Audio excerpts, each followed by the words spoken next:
¿Será posible embargarte tu salario? Si es así, ¿hasta cuánto te pueden embargar? El salario es inembargable. Sin embargo, la Suprema Corte de Justicia de la Nación, a través de su segunda sala, determinó que sí es posible embargar el salario para cumplir algunas deudas o para pagar algunas deudas que se obtuvieron a través de un préstamo o de un compromiso civil o mercantil. Pero, ¿hasta cuánto puede ser posible embargar? La jurisprudencia que está apareciendo en su pantalla, con número de registro 26672 de la segunda sala, libro 7, junio del 2014, señala: salario mínimo, la autoridad jurisdiccional puede ordenar el embargo sobre el excedente de su monto para el aseguramiento de obligaciones de carácter civil o mercantil contraídas por el trabajador, en principio solo respecto del 30% de ese excedente. En el texto de esta jurisprudencia señala con claridad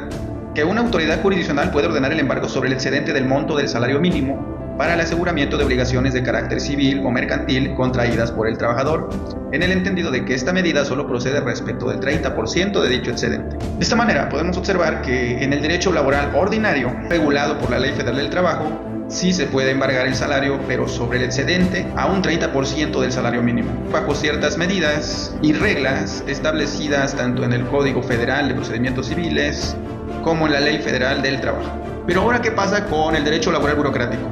En el derecho laboral burocrático se sigue una regla diferente. Anteriormente se aplicaba igual para el salario de los trabajadores al servicio del Estado, pero se emitió una jurisprudencia por la primera sala que determinó que el salario de los trabajadores al servicio del Estado es inembargable y que solo por las causas establecidas en el artículo 38 de la Ley Federal de los Trabajadores al Servicio del Estado podría embargarse o podría descontarse o afectarse. Pero por regla general no puede embargarse el salario de un trabajador burócrata ni siguiendo la regla del 30% sobre el excedente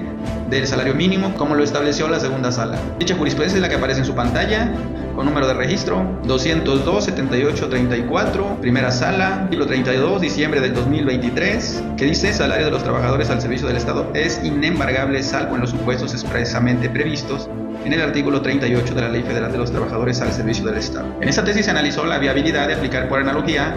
la jurisprudencia de la segunda sala. Sin embargo, se determinó que el salario de los trabajadores al servicio del Estado es inembargable y solamente por las causas establecidas en el artículo 38 podría embargarse. Las causas que establece el artículo 38 de la Ley Federal de los Trabajadores al Servicio del Estado son por deudas contraídas con el Estado, por concepto de anticipo de salarios, pagos hechos con exceso, errores o pérdidas debidamente comprobados, por cuotas sindicales o de aportación de fondos para la constitución de cooperativas y de cajas de ahorro,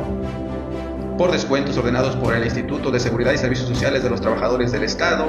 por descuentos ordenados por la autoridad judicial competente para cubrir alimentos, por obligaciones a cargo del trabajador a las que haya consentido derivadas de la adquisición de habitaciones consideradas como baratas, para el pago de bonos para cubrir préstamos provenientes del Fondo de Vivienda destinados a la adquisición, construcción, reparación o mejoras de casa-habitación, o del pago de pasivos adquiridos por esos conceptos. En ambos casos, tanto del derecho laboral ordinario como del derecho laboral burocrático, se presenta un problema. ¿Qué sucede si el patrón realiza un descuento al salario del trabajador más allá del 30% autorizado por la autoridad jurisdiccional y permitido por la jurisprudencia?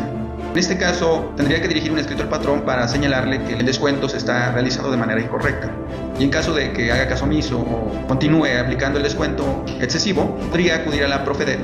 para que intervenga y le señale al patrón que debe ajustarse al embargo legalmente permitido. Así también el trabajador podría dirigir un escrito al juzgado civil o mercantil que ordenó el embargo para exponerle que el patrón está realizando un descuento más allá del 30%. Desde mi punto de vista, no podríamos promover un incidente o iniciar un incidente porque el embargo lo está aplicando indebidamente el patrón y la autoridad se ajustó a lo que legalmente se establece. Solo en el caso que la autoridad se haya cedido, entonces ahí sí podríamos promover un incidente, como se observa en la tesis aislada. Y ya en el último de los casos tendría que presentarse una demanda en el Tribunal Laboral para hacer notar que está haciendo un descuento más allá del permitido por la ley y pedir la devolución de esas cantidades descontadas indebidamente. Y en el caso del derecho laboral burocrático, el trabajador igualmente dirigiría escrito a su patrón para señalarle que el descuento está siendo excesivo. De hacer caso omiso, tendría que acudirse al tribunal para exponer que se está aplicando un porcentaje en exceso y pedir la devolución de esas cantidades descontadas ilegalmente.